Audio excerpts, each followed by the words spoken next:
Welcome back. सबसे पहले पाकिस्तान आप देख रहे हैं और एक बहुत अहम इशू के बारे में बात करेंगे।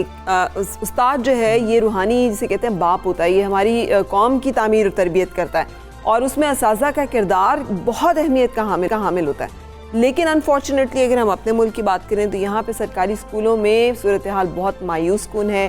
सियासी भर्तियों पर जो है असाज़ा तैनात हो जाते हैं, आ जाते हैं, उनकी क्वालिफ़िकेशन, उनकी एबिलिटी पढ़ाने की, उनकी जो बच्चों के साथ इवन बच्चों के साथ बॉन्डिंग की, कनेक्ट करने की उनकी जो सलाहियत है हमजा, उसके ऊपर भी बहुत बड़े सवालात उठते हैं। बिल्कुल ऐसे ही। और इसी ज़मन में पंजाब के महकमा स्कूल एजुकेशन ने असातिज़ा को एक बार फिर बीएड के लिए 1 साल की मोहलत दे दी है। 1 साल के दौरान बीएड ना करने वाले असातिज़ा को नौकरी से फारिग कर दिया जाएगा और सरकारी असातिज़ा के लिए स्कूल में पढ़ाने के लिए बीएड करना लाजमी है। ये कुछ बेसिक रिक्वायरमेंट्स, सीटी होता था, फिर अब बीएड है और एमएड है। लेकिन पंजाब भर में जो बीएड ना करने वाले असातिज़ा की तादाद जो है ना 950 है। पहले भी असातिज़ा को बीएड मुकम्मल करने के लिए बहुत सारी डेडलाइंस दी जा चुकी हैं।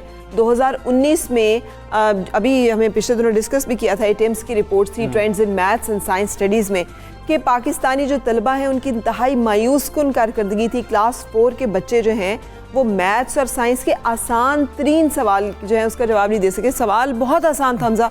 एक उन्होंने तस्वीर दिखाई थी, उन्होंने दिखाया था कि ये बताएं इसमें कितने जानदार और कितने गैर जानदार मौजूद हैं। बच्चे ये भी फ़र्क नहीं कर सके थे कि कितने जानदार और जानदार। सेकंड ग्रेड के क्वेश्चंस आए थे, 4th ग्रेड के बच्चों को पाकिस्तान सेकंड लास्ट आया था, नीचे से दूसरे नंबर पे था पाकिस्तान, जिसके ऊपर बच्चों की काबिलियत, उन बच्चों का क्या कसूर हो सकता है, असातिज़ा की काबिलियत पे बहुत ज़्यादा सवालात उठे कि क्या उनकी वैसी तरबियत ही नहीं की गई, उनको वैसा पढ़ाया ही नहीं गया। 2 + 2 4 जो था वो तो कर लिया, लेकिन थोड़ी सी कोई ऊपर नीचे बात हुई तो बच्चे नहीं कर सके। इस हवाले से हमने बातचीत करने के लिए यहाँ पे दावत general secretary Punjab teachers union Rana Liaqat Ali sahab से। राना लियाकत अली साहब, अस्सलाम वालेकुम, गुड मॉर्निंग, शुक्रिया आप तशरीफ़ लाए। फरमाइएगा, अभी आपके सामने हमने पूरी राम कथा जो है वो सुनाई है। हुकूमत की जानिब से मुताद्दिद डेडलाइंस के बावजूद 950 असातिज़ा अब तक बीएड नहीं कर सके। बीएड ना करने पर अगर असातिज़ा को निकाला गया तो फिर आप लोग एहतजाज करते हैं, फिर आप कहते हैं हुकूमत ने ज़्यादती कर दी।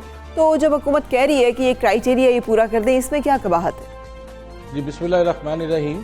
2000 से पहले जो था हमारा सिस्टम ये था कि कोई भी टीचर जो बनने के लिए आता था तो उसके लिए बीएड या सीटी करना ज़रूरी था। लेकिन जब गवर्नमेंट ने पॉलिसीज़ ही ऐसी बना दी कि जी हमने टीचर को सिंपल जो है बीए या एमए को भर्ती कर लेना है और उसके बाद उस पर यह पाबंदी लगा देना कि जी आप 5 साल में या 3 साल में आप बीएड करेंगे तो हम आपको मुस्तकिल कर देंगे। देखें, कोई भी जॉब है उसके लिए उसकी प्रोफेशनल क्वालिफिकेशन होना इंतहाई ज़रूरी होता है। और यही वजह थी कि 2014 और 15 में जो लोग भर्ती किए गए उनके ऊपर भर्ती करते वक्त इनको चाहिए था कि ये पाबंदी लगाते कि हम वही बंदे भर्ती करेंगे टीचर कि जो बीएड की तालीमी काबिलियत रखते होंगे। लेकिन इन्होंने कहा कि नहीं, कोई भी जो उसके इंजीनियरिंग की है, वेटनरी डॉक्टर है या कोई और क्वालिफिकेशन उसके पास है, हम उसको भी टीचर रखना चाहते हैं। अब जब वो भर्ती हो गए तो उनको रेगुलर होने के लिए प्रोफेशनल क्वालिफिकेशन बीएड जरूरी थी। अब कोरोना की वजह से बहुत सारे लोग ऐसे थे हमारे 950 में से कि जिन लोगों ने बीएड का एग्जाम दिया हुआ था और कोरोना की वजह से जैसे आपने देखा कि पूरा मुआशरा हमारा डिस्टर्ब हुआ है, पूरी मईशत डिस्टर्ब हुई है। इसी तरह स्कूलों और कॉलेजेस के नतायज, जो यूनिवर्सिटी के नतायज थे, वो भी मुतासर हुए। हमारा सिर्फ मुतालबा ये था कि जब आपने दूसरे शुबों को रिलीफ दिया है तो अगर इनके रिजल्ट्स डिले हैं या किसी वजह से कोरोना की वजह से नहीं आए तो आप मेहरबानी करके इनको इनके रिजल्ट तक का इंतजार, इनको टाइम दे दें। और वो गवर्नमेंट की मेहरबानी, मुराद राज साहब की भी और हमारे सेक्रेटरी स्कूल्स की भी मेहरबानी को उनको टाइम दिया। लेकिन जहां तक आपने दूसरी बात की कि असातिज़ा की सियासी भर्तियां, मैं समझता हूं कि पिछले दौर में जो रिक्रूटमेंट का तरीकाकार अडॉप्ट किया गया था वो बाकायदा हम एनटीएस का टेस्ट देने के बाद फिर बाकायदा हमारा डिपार्टमेंट एक इंटरव्यू लेता है। और आपको पता है कि एनटीएस का जो टेस्ट है वो इंतहाई उसको शफाफ कहा जा सकता है। पीपीएससी का तो आपके सामने ही है, लेकिन एनटीएस पे हम रिलाई कर सकते हैं। अब उसके बाद अगर कोई टीचर भर्ती हुआ है तो उस पे ये कहना कि ये सियासी भर्ती हुई है, मैं समझता हूं कि ये गलत है। और ये पिछले तकरीबन बिल्कुल ठीक है। राना लियाकत अली साहब, ये यहाँ पर फरमा दीजिएगा, इस बीएड के हवाले से फरमा दीजिएगा कि हम अभी एक जिक्र कर रहे थे कि टिम्स का टेस्ट हुआ, उसमें पता लगा कि बच्चे जो चौथी क्लास के थे वो दूसरे ग्रेड के जवाबात भी नहीं दे सके। इस बीएड का कोई उस्ताद को फ़ायदा होता है या कोई फ़ायदा नहीं होता, सिर्फ एक ऐसी चीज़ रख दी गई है कि ये करना लाजमी है, या इसको तब्दील करना चाहिए, ट्रेनिंग एंड डेवलपमेंट असातिज़ा की किसी और तरीके से करनी चाहिए? देखें, ये बीएड में हमें बच्चों की नफ्सियात पढ़ाई जाती है, उसके बाद हमें मैथडोलॉजी पढ़ाई जाती है, वे ऑफ टीचिंग बताया जाता है कि हमने बच्चों को किस तरह डिलीवर करना है। दूसरी बात जो आप कह रहे हैं ना कि बच्चों को ये सवालात नहीं है, बाज़ का सम टाइम ये होता है कि हमारे गवर्नमेंट स्कूलों में जो बाज़ इलाकों में ऐसा होता है कि आबादी जो है नकल मकानी बहुत ज़्यादा करती है। मसलन लाहौर में बहुत ज़्यादा लोग जो है बाहर के इलाकों से आकर सेटल होते हैं अपनी जॉब्स वगैरह के लिए। अब अगर एक बच्चा जिसको अभी स्कूल में दाखिल हुए ही 5 या 10 दिन हुए हैं, अगर आप उससे कोई सवाल पूछ लेते हैं और वो उसका जवाब नहीं दे पाता, तो आप कहते हैं कि ये तमाम बच्चों का जो रिजल्ट सेम नहीं होगा। सर, ये इंटरनेशनल टेस्ट था। सर, ये इंटरनेशनल टेस्ट था। जब बोर्ड के पहले इम्तिहानात होते थे तो टीचर्स कुछ बच्चों को चूज करते थे कि ये वो बच्चे हैं, तो ये वो बच्चे चूज किए गए थे जो बिल्कुल ब्रिलियंट स्टूडेंट थे गवर्नमेंट स्कूल्स के।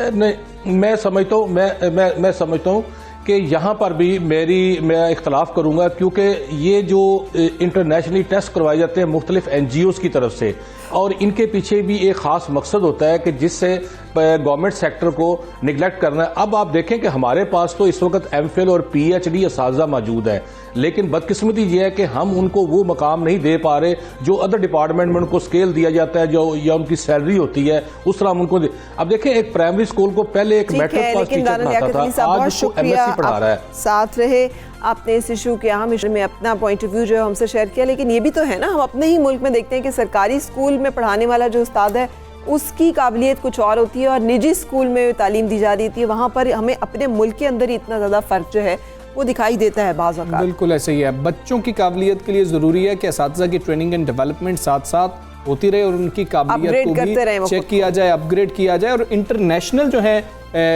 इस तरह के आ रहे होते हैं, कई चीज़ें आ रही होती हैं, कई डिसिप्लिन्स के अंदर टीचर्स बाहर जा सकते हैं, तो ये ट्रेनिंग हो सकती है। पूरी दुनिया में हमजा ऐसे है कि अगर आपने primary education and secondary education में जाना है, आपको बैचलर्स ऑफ एजुकेशन चाहिए, आपको उसकी डिग्री एंड सर्टिफिकेशन चाहिए उसमें परफॉर्म करने के लिए। अच्छा जी, ब्रेक के लिए रुकेंगे, ब्रेक के बाद फिर मिलते हैं। Stay with us.